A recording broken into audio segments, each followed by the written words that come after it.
નમસ્કાર, હું છું ગોપી ગાંગર અને આપ જોઈ રહ્યા છો નિર્ભય ન્યૂઝ. આજે ગુજરાતમાં કાયદો અને વ્યવસ્થાની કથળતી પરિસ્થિતિ ઉપર વાત કરવી છે. વાત એટલે કરવી છે કે 10 વર્ષની દીકરી ઉપર દુષ્કર્મ થાય છે અને જાહેર માર્ગ પર પોલીસને મારતા દ્રશ્ય સામે આવે છે.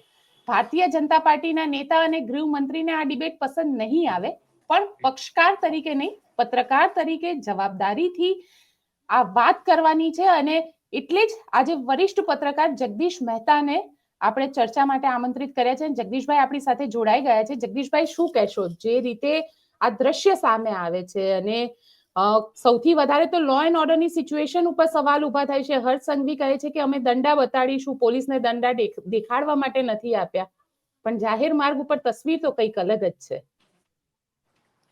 ગોપીબેન, એક બિલકુલ સટીક બેસે એવું એક વિધાન છે કે આ દુનિયા દુર્જનોની સક્રિયતાથી એટલી પીડિત નથી જેટલી સજ્જનોની નિષ્ક્રિયતાથી પીડિત છે. જે ગુસ્તાખી અત્યારે આરોપીઓ કરી રહ્યા છે, પોલીસને દંડા મારીને ગાડીમાં બેસવા મજબૂર કરે છે. પેલી દીકરી ઉપર નિર્ભયા કાંડ જેવો યૌનાચારથી ઉપરાંત પાછી દુરાચારથી માંડીને વળી પાછી ક્રૂરતાની ચરમસીમા કહી શકાય એવું કૃત્ય પણ કરે છે. અને બાકીના પણ કેટલાક કિસ્સાઓમાં તો દારૂનું, તમે જાણો છો, આખા વાનના વાન ભરીને દારૂનું આવી રહ્યું છે અને કોઈને કોઈની સેહે શરમ નથી, ડર નથી, કોઈ પણ પ્રકારની ચિંતા નથી. ગુજરાતનો જો સૌથી ચિંતાસ્પદ અગર કોઈ મુદ્દો હોય તો એ કાયદો અને વ્યવસ્થાને લગતો છે. ગૃહમંત્રી શ્રી કોશિશ ચોક્કસ કરે છે, પણ ખબર નહીં કેમ એની વાત ઓલા શેઠની શિખામણ ઝાપા સુધી આવે એના જેવું થાય છે.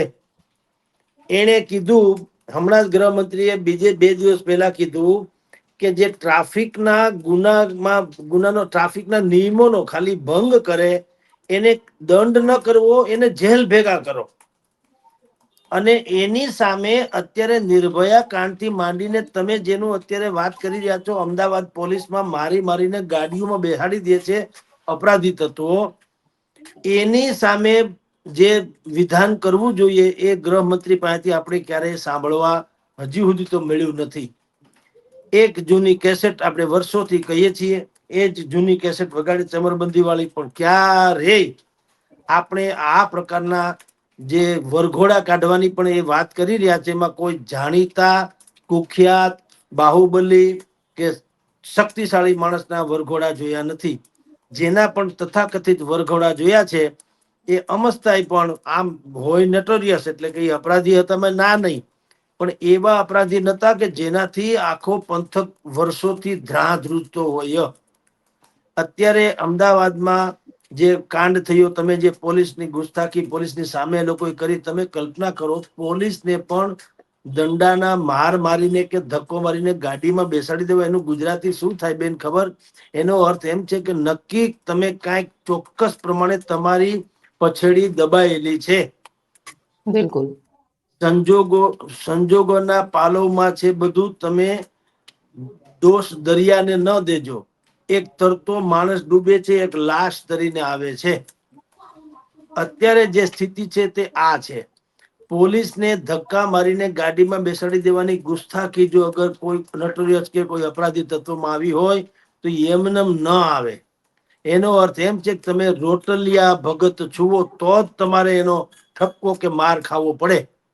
નહીતર કોઈની મજાલ છે ખાખી લુગડું પહેર્યા પછી એને આવી રીતે ધક્કા મુક્કી કરાવી શકે? અને મજાલ છે કે નિર્ભયા કાંડ જેવી દુષ્કૃત્ય હજી આવા કહેવાતા સલામત ગુજરાતમાં કરવાની જરૂરત થઈ શકે? આજ પાસવાન નામનો શખ્સ જે છે એને 1 મહિના પહેલા પણ આ જ સગીરા પર આવું દુષ્કૃત્ય કર્યું હતું. અને અત્યારે કેટલાક લોકો સોશિયલ મીડિયાથી માંડીને લોકો એવું કહી રહ્યા છે કે એના માવતરે જો ત્યારે પોલીસ કમ્પ્લેન કરી હોત તો કદાચ આવું કૃત્ય ન થાત. એ વાત ખોટી છે, એ ધારણા ખોટી છે. દુનિયાનો કોઈ માવતર હોય એ સૌથી પહેલા તો દીકરીની ઇજ્જત બચતી હોય તો બને ત્યાં સુધી આવા કેસમાંથી મૌન રહેવું જ લોકો પસંદ કરે. સર, શું હું કામ? સહમત એના નથી. મૌન રહેવું બીજી એ એ બીજી શક્ય વાતે નથી, કહું, જે કારણ કે તમે જો જેના એને માટે એને એ વખતે જ રોક્યા હોત, એને એ જ વખતે જો પોલીસ કેસ કર્યો હોત, પોલીસે એને અરેસ્ટ કર્યો હોત, તો આ ઘટના જ કઈ રીતે ઘટી હોત? બેન, વાત તમારી સાચી, પણ તમે ને હું જેની કાંડ કરવા બેઠા એ તો પોલીસ તંત્રની જ છે. એવું ક્યાં છે નિર્ભયા કાંડ પછી આવું પાછી કરવાની જરૂરત એનામાં આવી? એ શું સૂચવે છે મને તમે કયો. પોલીસ તંત્ર પાસે ભરોસો, એટલે જ મારી વાત કહું ને, આ વાત અધૂરી છે એટલે તમે સહમત નથી. આ બિલકુલ તમારી વાત એ વાજિબ છે, પણ એ અધૂરી વાત છે. અધૂરી શું છે? સાકી જામ પીને તે મસ્જિદ મેં બેઠ કર, આટલું બોલું એટલે દુનિયા આખી વિરોધ કરે કે કઈ મસ્જિદમાં બેસીને જામ પીવાનું હોય. પણ પછી વાત અધૂરી છે. પૂરી વાત એ છે, યા ફિર એસી જગહ બતા દે જહાં પે ખુદા ન હો. એટલે જ્યારે જો તમામ પોલીસમાં લોકોને બિલકુલ સલામતીનો એક જો ચહેરો દેખાતો હોત, તો આ દીકરીના માવતરે આ ભૂલ કરી ન હોત.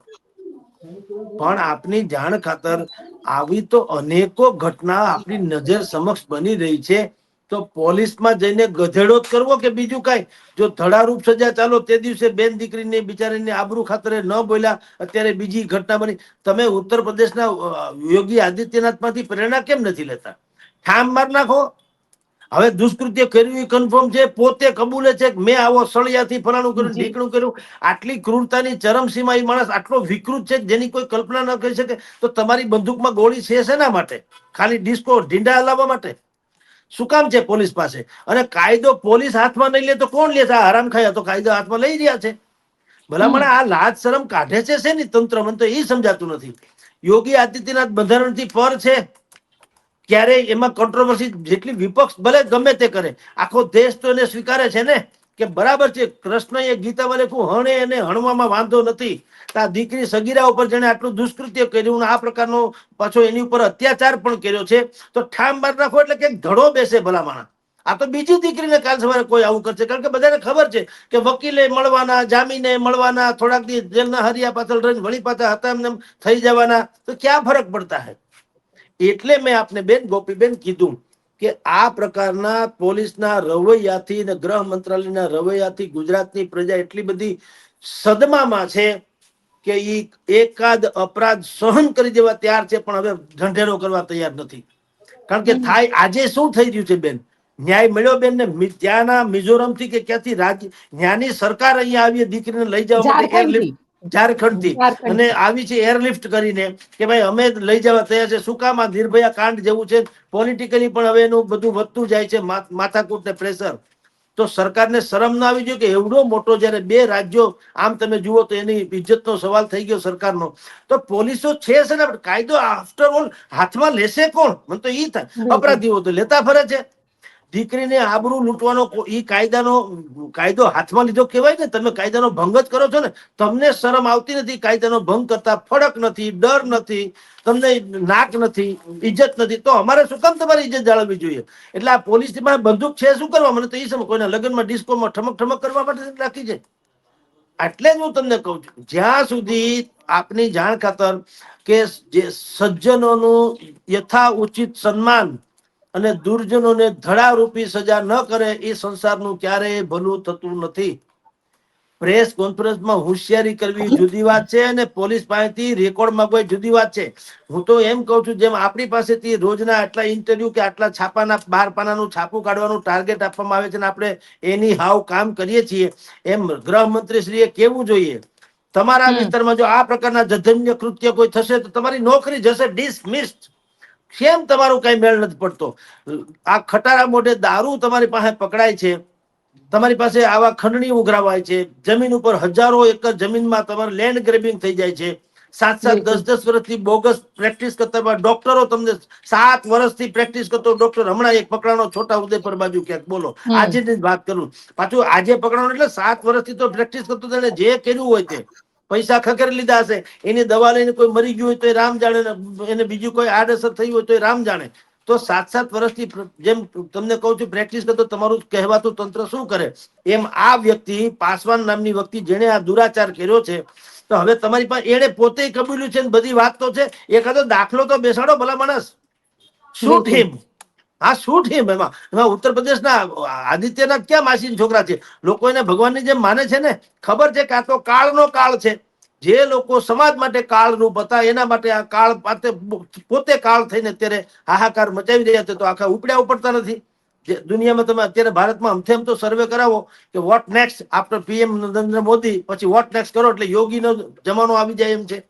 તો તમને રાખ્યા જ છે એટલા માટે, ખરખરો કરવા થોડા રાખ્યા છે. હવે તમે આશ્વાસન આપો ને તમે ત્યાં જાઓ ને ફોટા પડાવો ને સાંત્વના આપો ને કડક કાર્યવાહી કરશું ને ચાર્જશીટ ટૂંકા સમયમાં કરશું ને ધડારૂપ સજા આપશું, ચમરબંધી નહીં છોડીએ, એ બધું એ ભાષણ કુષણ તેની પાસે છે, બધું થઈ ગયું. આ રહ્યો તમારા ખીચામાં જ છે, આરોપી તો પકડાઈ ગયો કે નહીં? તો એક બિલકુલ. ધડો તો બેસાડો ભલા માણસ. એટલે વાંધો જ ઈ છે બેન, બીજું કાંઈ નથી. એટલે જ તો અત્યારે અપરાધીઓની તમે જુઓ ફે ફાટે છે ને, અત્યારે પોલીસને ધક્કા મૂકી કરીને ગાડીમાં બેસાડી દેવાની ગુસ્તાખી કોઈ ખરે એને ખબર નથી પડતી. હિંમત પણ ન હોય. એટલે વાત એટલી જ છે બેન, ખબર છે કે જો આપણા ક્યાંય છેડા હટતા હોય તો આપણું કાંઈ વાળ વાંકો થાય એમ નથી. અને પોલીસ તંત્ર શું થઈ ગયું છે, કહ્યાગરું થઈ ગયું છે. પોલીસે કરે શું, તાત્કાલિક ફોન આવી જાય છે. બે ભાઠા કોકને મારી દે આડા અવળા, સીધો ફોન આવી જાય છે. છગન નો માણસ છે, મગનભાઈ નો માણસ છે, આપણી પાર્ટીનો છે કે આપણા પૂછડાભાઈ નો ઢીકણાભાઈ નો છે, છોડી દો. તો પોલીસે શું કરે મને કયો? એટલે એ પગાર ખાવા સિવાય કાંઈ કરતી નથી. અને જે કેસમાં એમ લાગે કે આમાં ક્યાંય છેડા હટતા નથી એવા લોકોને બુદ્ધિપૂર્વક કહેવાતો વરઘોડો કાઢે. વરઘોડામાં તમારી જાણ ખાતર ઈ પણ એક મોટું ષડયંત્ર છે. તમને કહું, કઈ રીતે? વરઘોડો એનો જ કાઢવામાં આવે છે જેના ક્યાંય ટાંગા મેળ થાય એમ ન હોય. આલિયા માલ્યા જેવા અપરાધી પકડાઈ જાય, ગુનો ભલે ગંભીર કર્યો હોય પણ એના ક્યાંય છેડા અડવા ન જોઈએ. એ જેના છેડા અડેના વરઘોડા નથી નીકળતા. 12 લોકોની હત્યા કાંડનો જે ડોક્ટર ખ્યાતિ કાંડ છે, હોસ્પિટલના ડોક્ટર, બરાબર, એને 12 લોકોને માર નાખ્યા એવું તો અહીંયા ઓન રેકોર્ડ સાબિત થઈ ગયું છે ને. કાઢો ને વરઘોડા, ભાઈડાઓ તો કાઢો વરઘોડા લ્યો. કાંઈ એને તો બેહવા ગયા તો તમે ખુરશી આપી હોસ્પિટલ, અરે ત્યાં પોલીસ થાણામાં ગયા તો પોલીસ કોન્સ્ટેબલે ખુરશી, બેહો સાહેબ બેહો કરીને ખુરશી આપી, પછી એને સસ્પેન્ડ કર્યો. આ જે વરઘોડા કાઢે છે ને એમાં પોલીસ કોન્સ્ટેબલ કક્ષાના જ માણસોને મૂકે છે લાકડીઓ લઈને. શું કામ? આ હરામ ખાયા છે બુદ્ધિપૂર્વકના જાણકાર લોકો. આઈપીએસ ને આઈએસ કેડરના માણસો શું ઈ નહીં જાય, ઈ મોકલે કોન્સ્ટેબલ ને. ન કરે નારાયણ ને કોઈક વિડીયો શૂટિંગ ઉતારી લે, ક્લિપિંગ કાઢી લે અને માનવ અધિકારમાં ઠપકારી દે કેસ કબાડા, તો મરે કોણ? આ લાકડીઓ લઈને ઉલળતા હોય ઈ બજારમાં કોન્સ્ટેબલ કરતો ઈ બિચારા મરે. આઈપીએસ ને આઈએસ કક્ષાના ડીસીપી કે આઈજી કે ફલાણો કે પોલીસ કમિશનર ઈ ન જાય. ખરેખર એને ઉતરવું જોઈએ, ઈ જશે નહીં. શું કામ? એને તો નોકરી 6 આંકડાનો પગાર છે. મારે ઈ તો આ કહી દેવાનું કોન્સ્ટેબલ નું થવું થાય. અને એટલું જ નહીં, જયારે આવા કહેવાતા માનવ અધિકાર વાળા પણ જયારે હાંડ થઈ જાય ત્યારે સરકાર પાછી હાથ ખેંચી લે છે. એમ નથી કહેતી કે આ હરામ ખાયા હતા અને સમાજ માટે નુકસાનકારક હતા એટલે અમે એમની ફેવરમાં છે, ફેવર નથી કરતી. એટલે આ બધું જ જે છે મિલી ભગત વાળું છે. મોટા અપરાધી જેમ પાકિસ્તાનમાં છે ને ગુડ ટેરરિસ્ટ બેડ ટેરરિસ્ટ, એમ અહીંયા પણ બહુ મોટા અપરાધી હોય જેને પોલિટિકલી જેનું બેકગ્રાઉન્ડ આવતું હોય એને બધું માફ છે. મારા તમારા જેવા સામાન્ય માણસો હોય જેનું કાંઈ આમ તો આ ઉપજતું નથી હોતું, તો એને દુનિયાભરના કાયદાનું ભાન કરવામાં આવે છે. હા બેન, બિલકુલ. કારણ કે ઝારખંડથી સર તમે જે રીતે કીધું, ગઈકાલે મંત્રી પણ અહીંયા આવી ગયા, એને પીડિત પરિવારના લોકો સાથે વાતચીત કરી. આટલો ગંભીર ગુનો છે, ગુજરાત સરકારમાંથી ના કોઈ મંત્રી ત્યાં ગયું છે, ના કોઈ બીજા નેતા ત્યાં ગયા છે. આ ઘટના ખૂબ ગંભીર છે, કારણ કે આને પોલિટિકલી પણ એ જ રીતે જોવામાં આવી રહી છે. દાહોદની ઘટના થઈ હતી અને દાહોદની ઘટનામાં પણ ક્યાંક એવું જ જોવાયું કે સતત અઠવાડિયા સુધી મીડિયા બોલતું રહ્યું કે કોઈ મંત્રી નથી ગયું, કોઈ ધારાસભ્ય નથી ગયું પરિવારની વારે. ત્યારે જઈને ત્યાંના જે સ્થાનિક ધારાસભ્ય અને સાંસદ હતા એ લોકો ત્યાં પહોંચ્યા હતા. આ કેસમાં પણ કંઈક એવું જ છે. ના સાંસદ છે ઝઘડિયાના ત્યાં આગળ, એ તો ત્યાં પાર્લામેન્ટમાં બેઠા છે, અને અહીંયા આગળ પણ કોઈ બીજેપીના નેતા નથી ગયા. એક બીજું કહું, આ નેતાઓની જે વણઝાર જે છે એ જાય તો શું કરી લે ફોટા પડાવવા સિવાય? મને કયો, કોઈને શરમ આવે છે કે ભાઈ મારા મત વિસ્તારમાં આ પ્રકારે એક દીકરીની ઉપર દુષ્કૃત્ય થયું છે અને હું જો એને ન્યાય ન અપાવી શકું તો મેં મત લીધા, ઈ મત બોગસ ગણાય, હું એને લાયક ન ગણાવ એમ કરીને કોઈએ રાજીનામું નૈતિકતાથી પણ આપ્યું ખરું? ઈ નેતા આવે નથી, શું થાય મને કયો? આવીને ફોટા પડાવે, છાપામાં છપાવે કે હું તમારો ફોટો આવીને સાંત્વના આપી. 1 રૂપિયો ખીચામાંથી દેવો તો નથી. અને સંસદમાં તમે શું ઉકાળી લીધું? સંસદમાં અત્યારે નથી બાંધતા બધા કૂતરા મીંદડાની જેમ? આનો શું મતલબ છે મને કયો? તો ભલા માણસ તમે લોકોને સંસદમાં મોકલા, દેશમાં બીજી કોઈ સમસ્યા નથી. અત્યારે તમે જે બાંધો છો આંબેડકરજીના મુદ્દે, અત્યારે અપમાન કરી, તમે બધાએ ભેગા થઈને જો આંબેડકરજીના દલિત સમાજનું જો સન્માન કર્યું હોત તો અત્યારે એ લોકો કરોડપતિ ન હોત, શિક્ષિત ન થઈ ગયા હોત, એ લોકોને અનામતની જરૂર ન હોય એવા ન થઈ ગયા હોત. એ બિચારા તો હજી એમનેમ છે, આખો સમાજ એમનેમ છે. અને તમે લોકો બાંધો છો આવી રીતના દંગલ અખાડામાં જેમ બાંધે, પહેલવાનો બાંધે એમ. શું કામ? 10 કરોડની વોટ બેંક છે. કોઈને આંબેડકર ઉપર કાંઈ હરામ બરોબર જો એટલો પ્રેમ હોય તો, આંબેડકરજી ઉપર પ્રેમ હોય તો એના જ આ સંતાનો કહેવાય ને. દલિત સમાજ કોણ છે જેના માટે એ મસીહા બની ગયા? દલિત સમાજનું ભલું કરો. તમે બતાવો કે કોણે કેટલું એમાં યોગદાન આપ્યું દલિત સમાજ માટે. હજી દલિતો ગરીબ કેમ છે આટલા વર્ષ પછી પણ, જો તમને બહુ આંબેડકર ગમતા હોય. પણ આંબેડકરજીના નામે 10 કરોડની વોટ બેંક છે એટલે બધા ફાટી પડ્યા છે. અમિતજીએ પણ કોન્ફરન્સ કરવી પડી, રાહુલ ગાંધીએ કોન્ફરન્સ કરવી પડી. કાલ અમિતજી માઇનસમાં હતા, રાહુલ ગાંધી માઇનસમાં છે. બે રાજકીય દાવ લઈ રહ્યા છે. એટલે ભલા મણા તમે બથોબથ આવ્યા છો, એના કરતા આ જે દલિત સમાજ જ્યાં પણ પીડિત છે, શોષિત છે, વંચિત છે, એનું તમે ક્યાંક ભલું કરો ને તો તમારે કોઈને કેવું ન પડે કે ખરેખર આંબેડકરજીના કોણ વારસ છે. એ તમારે સાબિત ન કરવું પડે. સ્વાભાવિક જ લોકો કાશીરામજીને કહેતા હતા ને, બધા ઉત્તર પ્રદેશમાં કાશીરામજી જે છે એ કાશીરામજીને બધા કહેતા હતા ને કે તમે આના બિલકુલ અમારા મસીહા છો. શું કામ? એને ક્યાં કોઈ ભૂરકી છાટી હતી? એને બાકાયદા સત્તાવાર રીતે બધી વાત કરી અને એને શ્રીમદ સમર્પિત કરી દીધું હતું. લોકો એને મસીહા માનતા હતા. આ બેન અત્યારે જે છે શ્રી બીએસપી ના માયાવતીજી, તમે જુઓ એ પછી એના પોતાના ભપકા છે જોઈને લોકો હવે બીજું કઈ નહીં, છૂટકો નથી એટલે ઠીક છે. પણ તમે જો આવી ગયું ને તળિયા ઉપર એનું બધું, કેટલા એક જમાનામાં 3 વખત ઉત્તર પ્રદેશના મુખ્યમંત્રી રહી ચુક્યા, એક બેઠક નથી જીતી શકતા. શું કામ? લોકો મોઢે ન કે પણ એ પછી એનો પરચો બતાવે જ્યાં બતાવવાનો હોય ત્યાં, કે ભાઈ તમે કરોડો રૂપિયાના હાર તમે પહેર્યા પણ અમારું તો કઈ ભલું થયું નહીં. અમે તો ન્યાની ન્યા દલિત સમાજ તો. એવું આ અત્યારે તમારી જાણ ખાતર થઈ રહ્યું છે. તમે જેમ કીધું નેતાઓ કોઈને આવ્યા, એ સંસદમાં પણ આવી રીતના ઝઘડા કરવા ગયા, એનો મતલબ શું બેન મને કહો? આનાથી કોનું દળદર ફીટે? આજે કોણ આંબેડકરજીનું સન્માન કરે, કોણ અપમાન કરી, બે જે કઈ બાતે એનાથી મને કહો, દેશમાં 1 રૂપિયો કે પાવલી કોઈની વધે કે ઘટે છે? કઈ ગરીબી, મોંઘવારી, રોજગારી, સલામતી, આ બેનું દીકરીઓની કોઈ આબરૂ લૂંટી જાય છે, કોઈ ડોક્ટરો ખૂન કરી નાખે છે દર્દીઓના, કોઈ નકલી માણસો માલ સામાન નાખીને લોકોને ઝેર પોતાના ઘરમાં પેટમાં ઝેર હોકી દે છે. કેટલી જગ્યાએ માસ્તરો નથી, શિક્ષણ એમને સત્યાના ધરાતલ પડ્યું છે, મોંઘવારી ચરમસીમાએ ફાટી નીકળી છે. આ બધું જ એક પર મૂકીને તમે ઝઘડો કરી રહ્યા છો. એટલે કોઈ નેતાનું આવવું એ જરૂરી નથી સાહેબ. કાયદાનું શાસન છે એનું ભાન થવું જરૂરી છે. તમે નેતા આવે કે ઇવન હર્ષ સંઘવી આમાં કઈ બોલે કે ન બોલે, કઈ એનું કામ બોલવું જોઈએ ભલામણા. એને બદલે અત્યારે કેવળ એ જ બોલ્યા કરે છે. કામ તો કઈ છે નહીં, બોલતા તો કઈ છે નહીં. તો કામ બોલવું જોઈએ ને. અત્યારે ધડારૂપ સજા એવી થઈ છે, એના ટાંગામાં તો ગોળી મારો, કમસે કમ છાતીમાં ન વિંધો તો કઈ નહીં. તો હરામ ખાઈને ખબર પડે, બીજાને એમ થાય કે હવે કાઉન્ટર વાળી શરૂ તો થઈ છે. હવે એ તો કઈ છે નહીં, બધાને બસ આમને પાળી પોષીને મોટા કરીને હમણાં એ તો જામીન બામીન મળી જાય તો બધું દુનિયાભરમાં બધું હાલે જ છે કાયદો કાનૂન. તમે કે હું કોઈ અપરાધીને ક્યાંક પણ પ્રકારની મદદ કરીએ તો આપણે મદદ ભૂલે ચૂકે મદદ કરી હોય તો, દાખલા તરીકે આ જ અપરાધી ન કરે નારાયણ ને ગઈકાલ સુધી મારી ગાડીમાં આવ્યો હોય ઇન કેસ, તો કઈ મદદગારી તરીકે આપણને પકડી જાય, તમે આના મદદગાર છો, આપણને ખબર ન હોય કે આ પાપી આવો છે, બરાબર. પણ ઈ તમે જુઓ કાયદો કેવો છે આપણો, એ વિચિત્રતા છે. હવે એનો વકીલ થાય, વકીલ પાસે દુનિયાભરના કાગળિયા ફેંદી કરીને કે છે કે આ તો નિર્દોષ છે, આ તો આને આમ ખોટી રીતે ભેરવી દેવામાં આવ્યો છે, તો આ મદદગારી નથી. પોતે અત્યારે કબૂલે છે, પાછા સ્વયં કબૂલે છે કે મેં આ દીકરી હારે આવું કૃત્ય કર્યું છે. પછી હવે એનો શેનો વકીલ ને શેની વાત, તો આપણે નાના બંધારણ નહીં. અરે વોટ નોનસેન્સ આ બંધારણ. એટલે જ કઉ છું આનો એક જ ઇલાજ છે, યોગી આદિત્યનાથ જેવો, શૂટ હિમ, વાત થાય પૂરી. કારણ કે સર ઘણા બધા કેસીસ જોયા અને ઘણા બધા કેસીસમાં, કારણ કે હર્ષ સંઘવી એવું કહે છે કે જ્યારે આ પ્રકારના પોસ્કોના તહેત મામલા જ્યારે રજીસ્ટર થતા હોય છે ત્યારે અમે ઝડપી ચાર્જશીટ કરતા હોઈએ છીએ અને ઝડપી ચાર્જશીટ કરીને તરત ન્યાય માટેની વાત કરતા હોય છે. પણ વાત કરવામાં આવે, તમને લાગે છે ક્યાંય ઝડપી આ તંત્ર ઝડપી થયું છે ખરું? હર્ષ સંઘવી જેવા હાસ્ય કલાકાર ગુજરાતને નહીં મળે. આના જેવા કોઈ માર્મિક હાસ્ય કલાકાર ક્યારેય નહીં મળે.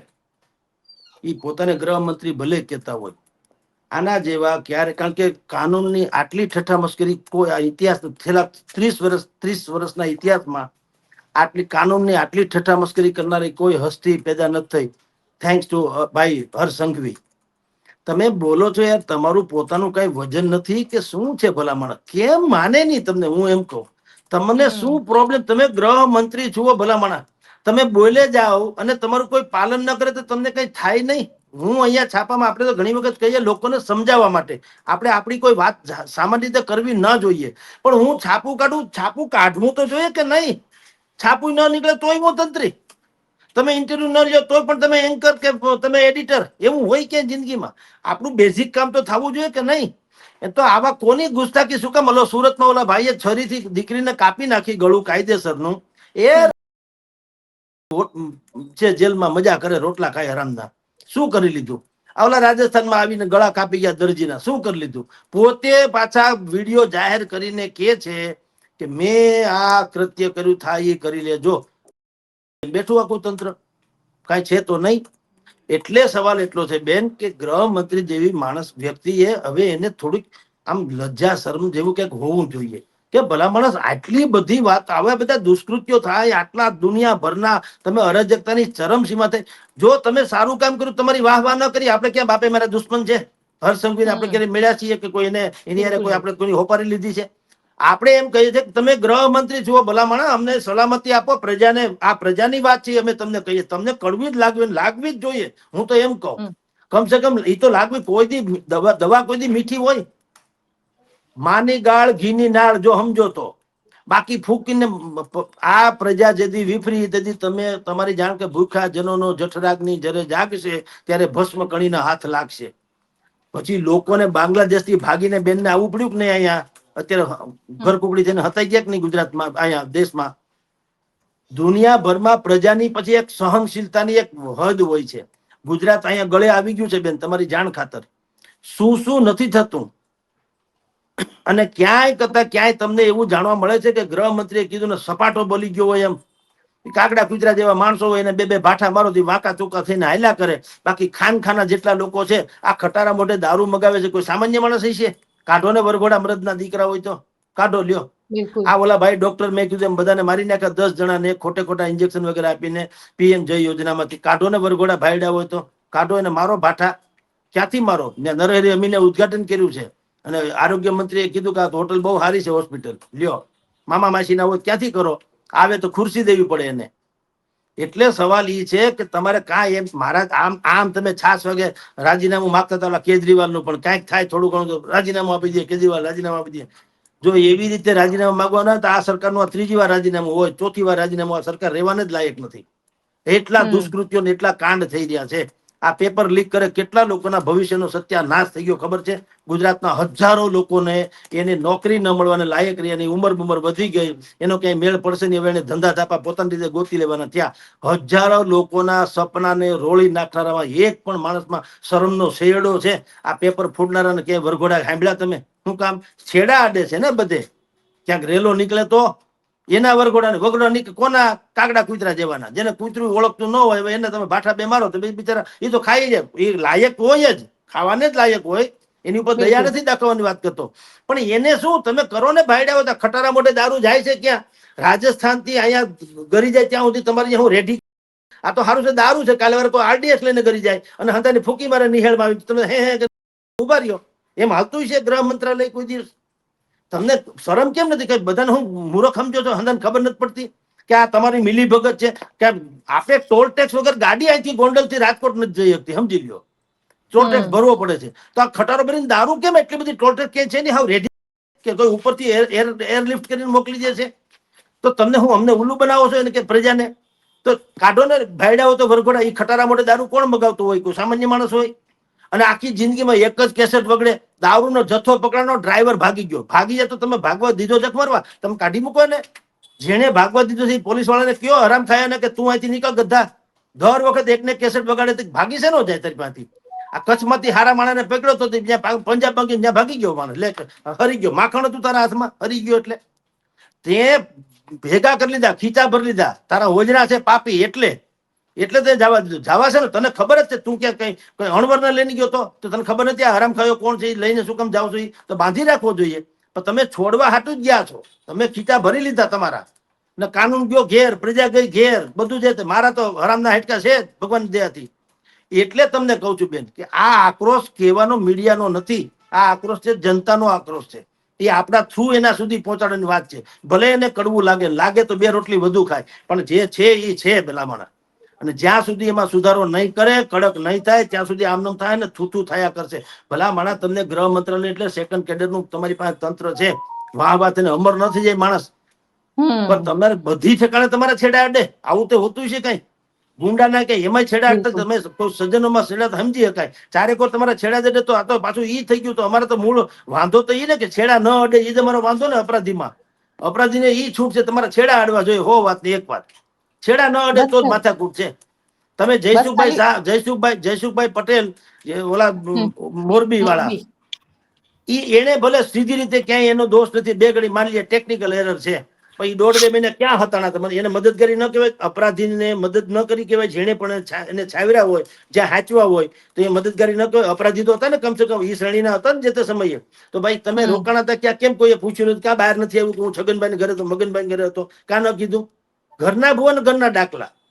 મોટા માણાનું કઈ થતું જ નથી બેન. ગરીબ હોવું એનાથી મોટો કોઈ અપરાધ નથી, અને છેડા વગરનું હોવું એનાથી મોટી કોઈ મજબૂરી નથી. જી વાત સાચી છે. અને જ્યારે આપણે બોલીએ ત્યારે કાં તો ભાજપના નેતાને ગમતું નથી, કાં તો ગૃહમંત્રીને ગમતું નથી. પણ સર, આપ અમારી સાથે જોડાયા એના માટે આપનો ખૂબ ખૂબ આભાર.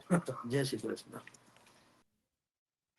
તો આપનું શું માનવું છે મને કોમેન્ટ બોક્સમાં ચોક્કસથી લખીને જણાવજો. અને અમારી ચેનલ નિર્ભય ન્યૂઝને લાઇક, શેર અને સબસ્ક્રાઇબ કરવાનું ભૂલશો નહીં. આભાર.